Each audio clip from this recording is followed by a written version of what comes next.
The letter came on a Monday. By Tuesday evening, I had read it 3 times, and I still set it back on the table in front of me the same way each time, careful, like it might mean something different if I handled it gently enough. It didn't. Dane County Surface Water Authority. Notice of condemnation. Non-compliant primary water source. Pursuant to the Rural Groundwater Protection Act of 1987. The language was the kind that had been written by someone who had never stood in mud pulling a calf at 3 in the morning, never walked a fence line in February, never had a reason to know the particular sound a pump makes when the ground below it is still faithful. It was clean language. Office language. It said I had until 9 o'clock Friday morning to demonstrate compliance or surrender the land to remediation proceedings. 72 hours, more or less. The farm is 84 acres, mixed hay and pasture, sitting 6 miles east of Black Earth on County Road F, Dane County, Wisconsin. My grandfather broke this ground in 1911. I have lived here since 1948, 45 years, and before that, I spent summers here as a girl, shelling peas on this same porch, watching the fields go gold in August, the same way they go gold now.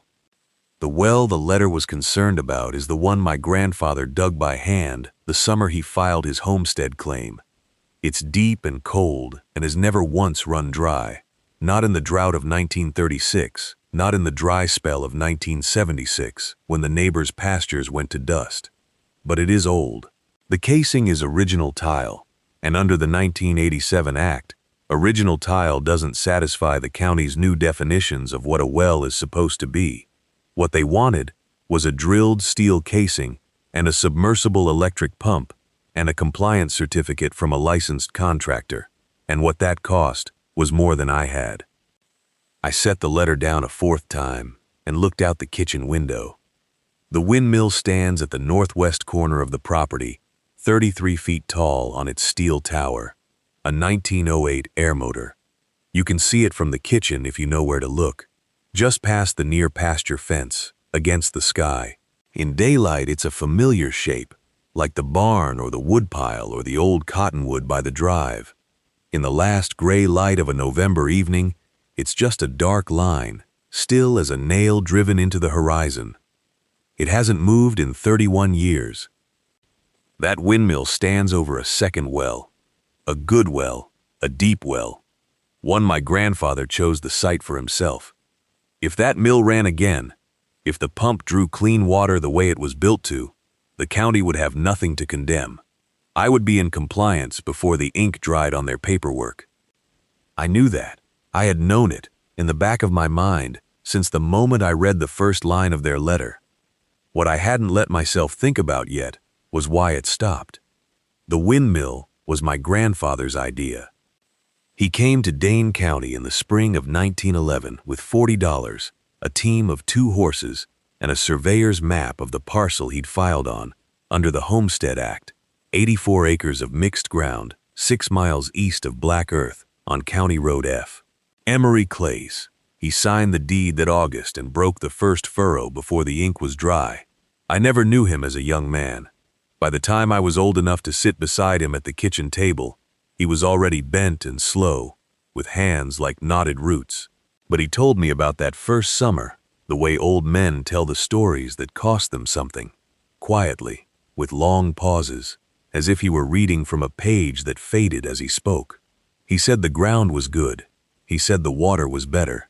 He walked the northwest corner of the property 3 mornings running, watching where the frost held longest, where the soil changed color, the way his own father had taught him to read land before spending a penny of effort on it. He hired the air motor men out of Madison that same fall. The windmill went up in October 1911, 33 feet of painted steel over the dug well, and it turned its first full revolution on a cold November morning, the same cold month I'm sitting in now, 82 years later, with the county's letter on my kitchen table. I grew up with the sound of it. Summer mornings when I was small, before the heat settled and the air went still, that mill would run hard, a clean, rhythmic clatter from the northwest corner of the pasture, metal turning against metal, water lifting in the pipe below. It was the first sound I placed every morning when I woke. It meant the farm was awake before I was. It meant my grandfather's judgment had been correct. He was a good judge. He had chosen the site for a reason. The last autumn I heard the mill turn was 1962. I would have been 47 years old. The harvest was in, and the nights had gone cold early. By late October, there was already a hard set to the ground by morning, the kind of freeze that comes and doesn't fully release. I remember that my husband was quieter than usual that fall. Not unhappy, not sick, or not showing it. Just quieter. The way a man gets when he is thinking about something he has not yet decided to say out loud. The second week of November, he went out to the northwest corner with a wrench and a lamp. I watched from the kitchen window. He worked on that tower for most of an afternoon. When he came in, I asked him what he'd done. He washed his hands at the sink and said only that he'd secured it for the freeze. He did not say more than that. And I, fool that I was, did not press him. I did not sleep well. I lay in the dark, listening to the house settle, and thinking about a man washing his hands at a sink, saying only what he had decided to say, no more than that. By 4:30, I gave up on sleep entirely, put the kettle on, and sat at the kitchen table with my journal open in front of me. I wrote 3 lines, and then stopped. Some things do not improve with writing them down. By 6, I was dressed. The temperature on the porch thermometer read 22 degrees. I pulled on his barn coat over my wool sweater, the one I have patched twice at the left elbow, and went out into the dark with the border collie at my heel. I walk the full property twice a year, once in April when the ground thaws, once in November before the hard close of the season.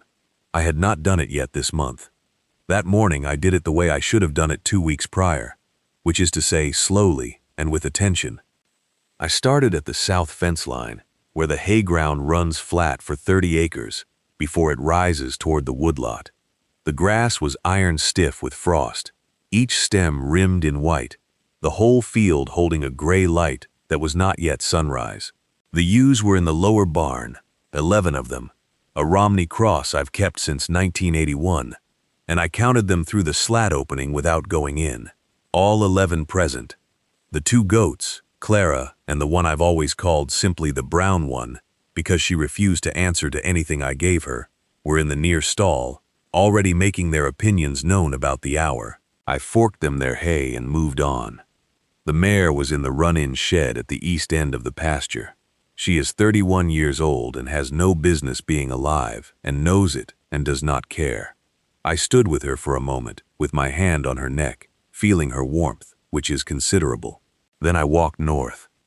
The hand pump at the side of the house, the one I have been using since the county letter arrived, takes 40 strokes to pull water in cold weather. I pumped it 8 times this morning just to hear the water come. It came. It is not a solution. It is a delay. I kept walking northwest, toward the tower. I had not stood close to it in years. I mean, years. I pass it in the truck. I see it from the kitchen window. I know it the way you know a scar. By location, not by looking directly at it. But that morning, I walked up to its base and stood there with the dog sitting beside me, both of us looking up through the steel bracing at the wheel above. Then I looked at the gear housing. The bolt holding it shut was not the original.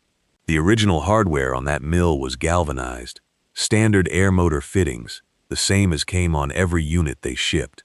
What I was looking at was a square head bolt, black iron, the kind sold in bulk from a hardware bin. Someone had replaced the latch. Someone had put that bolt there deliberately, with intention, knowing that whoever came after would notice it was wrong. I stood at the base of that tower for a long time, long enough that my feet went cold inside my boots, and Soot lay down in the frost-hardened grass and put his chin on his paws. Then I went inside, washed my hands, and put on my good coat. The drive into Black Earth takes 22 minutes on County Road F when the roads are dry.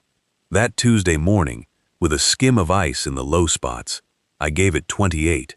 The C-10's heater blows warm on the left side and cold on the right, and Soot pressed himself against my hip the whole way, which suited both of us. The Dane County Surface Water Authority keeps an office above the Co-op Insurance Agency on Black Hawk Avenue, up a staircase that smells of old carpet and radiator heat.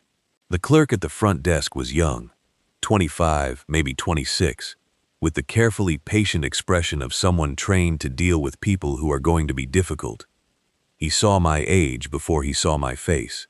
I have watched that happen my entire life, and it does not surprise me anymore. He explained the 1987 Rural Groundwater Protection Act to me slowly. He used the phrase, compliance standards, 3 times, and regulatory framework, twice.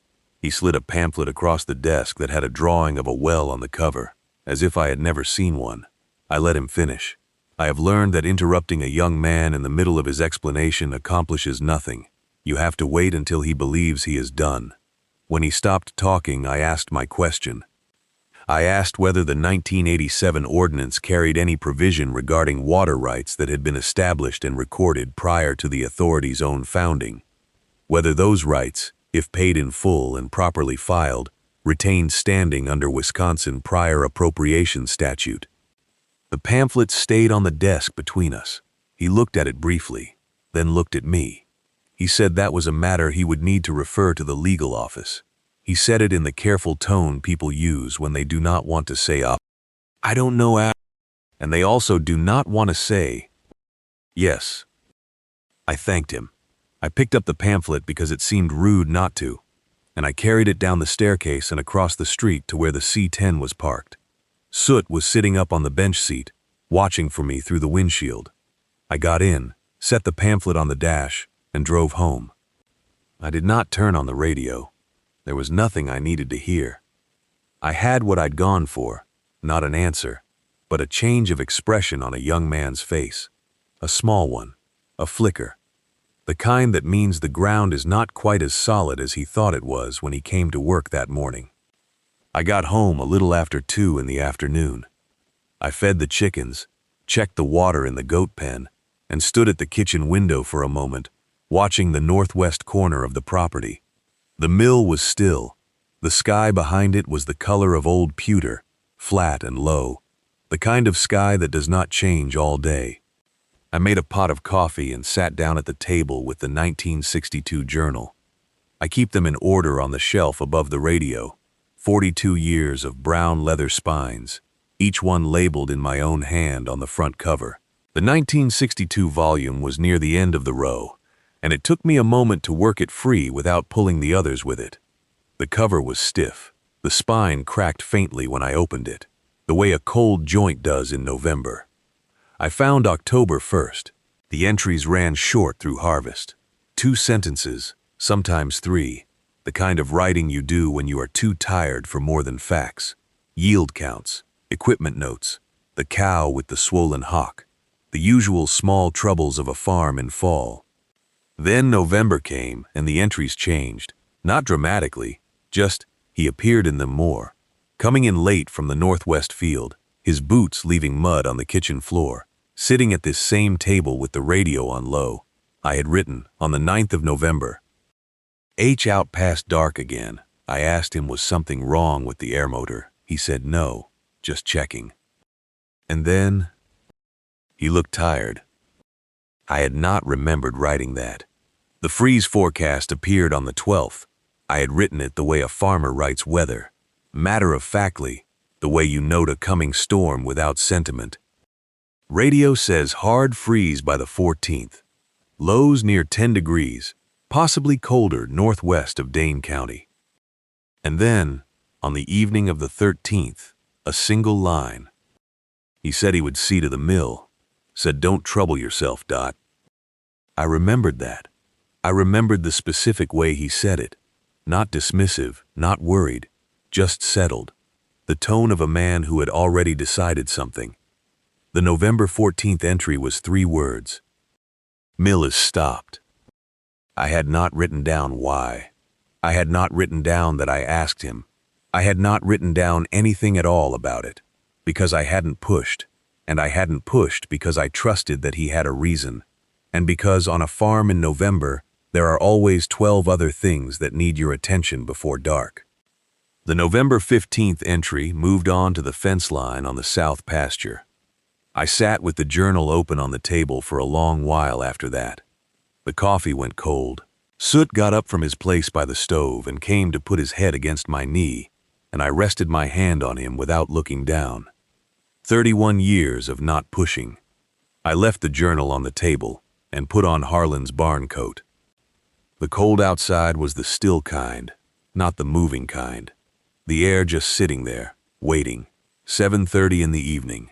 The sky had gone that particular deep blue that Wisconsin does in November, the color that means the temperature is going to keep dropping all night and won't apologize for it. I could see Calvin's light on across the fence line, a yellow square in the dark, and I walked toward it, the way I have walked toward that window maybe 1,000 times across 35 years, not in any hurry, picking my way through the frozen ruts by feel more than sight. Soot a gray shape moving ahead of me. I knocked twice on his doorframe. He opened it before the second knock had finished, the way old people do when they've been living alone long enough that they hear everything. I said what I needed, not much more than that I had to get into the gear housing on the mill before Thursday morning, that I needed a long ladder and someone who wouldn't let me climb it alone. He looked at me for a moment, then looked past me in the direction of the windmill, though he couldn't have seen it in the dark. He nodded, the way he nods, once, from the neck, like he's filing something away permanently. He said he'd be there at first light Thursday, said he still had his 8-footer from the farrier work, and if I needed more height than that, he had a 12-foot extension in the back of the shed. He asked how high the housing sat. I told him 31 feet. He said he'd bring both. That was the whole of it. 2 old people on a cold porch, not wasting words on what we both already understood. He didn't ask me why I'd waited 31 years, and I didn't explain. He didn't ask what I expected to find, and I didn't tell him I wasn't entirely sure. We have known each other since 1958. Some things you don't need to walk all the way around. I thanked him. He said not to mention it. I walked back through the dark with Soot trailing close, and the cold settled in around my ears, and the windmill was just a shape against the sky when I passed it, the tower legs black against the dark blue, the wheel still, the way it has always been still for as long as I stopped letting myself look at it. Inside, I turned up the lamp and opened my current journal to a clean page. I wrote the date, Wednesday, November 17th, 1993, and the time, and I wrote, Calvin will come Thursday at first light. The housing will open, or it won't. Then I sat with the pen resting in my hand, listening to the wood stove, and I counted forward, 40 hours, give or take, until 9 o'clock Friday morning. The cold came in overnight, the way it does in November in Dane County, not gradually, not politely, but all at once, like a door shut hard. I knew what the thermometer would say before I looked at it. 19 degrees. The kitchen window had that faint gray frost at the lower corners, and the pump handle was cold enough to sting through the cloth when I rapped it to prime the line. He was there at 6:50. I heard his international before I saw it. That old diesel knock coming up County Road F in the dark before sunrise, the headlights sweeping across the frost on the hayfield. He parked behind the barn and came around on foot the way he always does, as if he's been doing it for 35 years. Because he has. We didn't talk much. I handed him the crescent wrench and the half-inch socket I'd laid out the night before, and we walked to the northwest corner together, with Soot trailing us both at a cautious distance, smelling the cold off the metal tower before we reached it. 33 feet looks different from the bottom when the wind is coming, and your hands are already stiffening before you've touched the first rung. He went up ahead of me. I watched him climb, careful, deliberate, one rung at a time, no rushing, and I kept both hands on the base legs and pressed my weight against the tower the way you do when someone you're responsible for is above you. He reached the gear housing. I heard the wrench engage. Then I heard nothing useful, just the wind and the faint creak of the frame, and then his voice coming down saying the bolt wasn't turning. He tried again. I could see his shoulders working from below. The housing bolt was either rusted solid or frozen, or both, and it didn't care about our deadline. I started climbing before I fully decided to. My hands found the rungs by feel, by the memory in my palms from the years before I stopped climbing things. I went up halfway and stopped, and I reached up and set my grip around the shaft of the wrench below his hands, and I said, "Hold it there." We drove it together, his weight from the top, my leverage from below, the two of us making one thing out of two old bodies on a cold steel tower at 7 in the morning. My hands were shaking. Not from fear, from 19 degrees and 30 years of mornings in them, and something that wasn't quite either of those things, something closer to the way you feel when you are finally doing the thing you should have done sooner, and the doing of it is harder than you expected, and you are doing it anyway. The bolt moved a quarter turn. Then it stopped. The bolt moved a quarter turn and then it didn't move at all, and we held the wrench there, both of us breathing, the metal vibrating faintly under our palms from the wind working the vein above us. He said, "Again." We drove it again, the same quarter turn, then resistance like stone. I felt the wrench flex. I thought, this is where it shears. This is where the bolt head rounds off, and we are finished. The two of us sitting up here on a cold tower, with a stripped housing, and 15 hours less than we started with. I leaned my weight into it. He leaned his so the bolt gave. Not slowly. It gave all at once, the way things rusted shut will do. Nothing, nothing, nothing. And then the whole 30 years releases in a single half second, and your hands fly forward, and you catch yourself on the rung. The bolt spun free. He had to catch it before it fell. He worked the housing cover loose with his fingers, the grease-packed threads resisting even after the bolt was gone. And when it came off, he held it out to one side and looked in, and he didn't say anything for a moment. I asked what he saw. He said, "Something's in here, something packed in." He reached in with 2 fingers, then his whole hand, and what he pulled out was not a gear, not rust, not a seized shaft. It was a mass of blackened axle grease the size of a man's fist, and inside the grease, just visible at the edge where his hand had broken the surface, was something wrapped in cloth. He held it out toward me. I could see the wax twine, dark with grease, still tied in a knot the way a man ties a knot when he means it to hold. We came down off the tower slowly, him first, me after, and I carried it in both hands against my chest, the way you carry an egg you found somewhere you didn't expect to find one. We didn't talk much walking back to the house. There wasn't much to say yet. I set it on the kitchen table, laid it down flat on the oilcloth. He stood in the doorway and I went to the sink and ran the water hot and worked the grease off my hands with the brush and the yellow soap, finger by finger, the way you do when the job is done, and the next thing is slower and you need your hands to be clean for it. I dried them on the flour sack towel that hangs from the oven handle, the one with the blue stripe that's been there since before I can remember whose it was first. Then I sat down. The bundle was in front of me on the table. The kitchen was quiet. The clock above the stove read 8:15, 18 hours.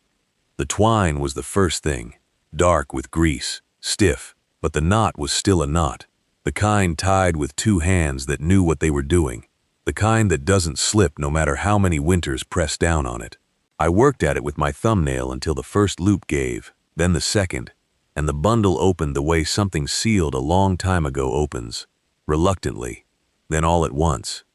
The oilcloth was gray-green under the grease, the original color of it showing at the fold lines where Harlan had creased it sharp before he wrapped it.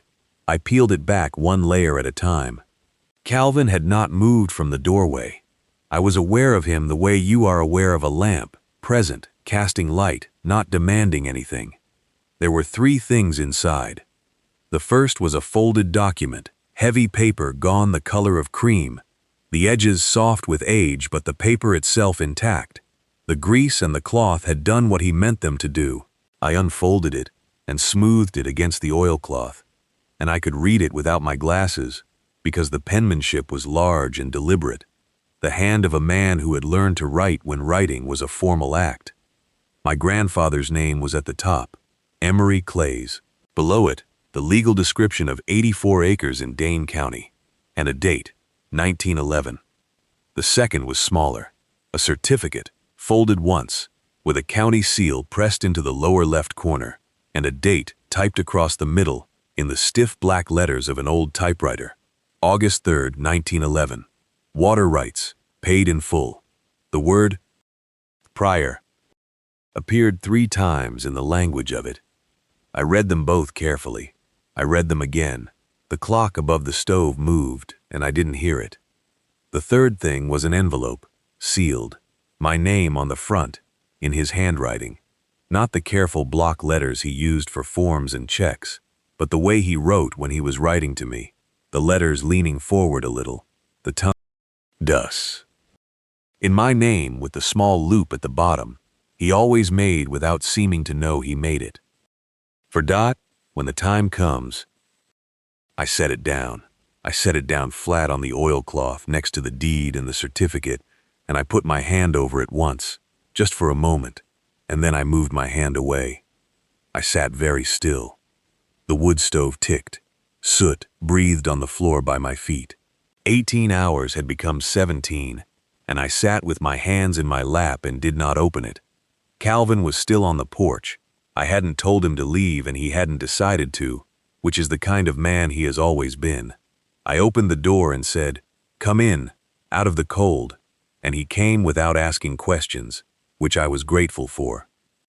I laid the water rights certificate on the table in front of him and let him read.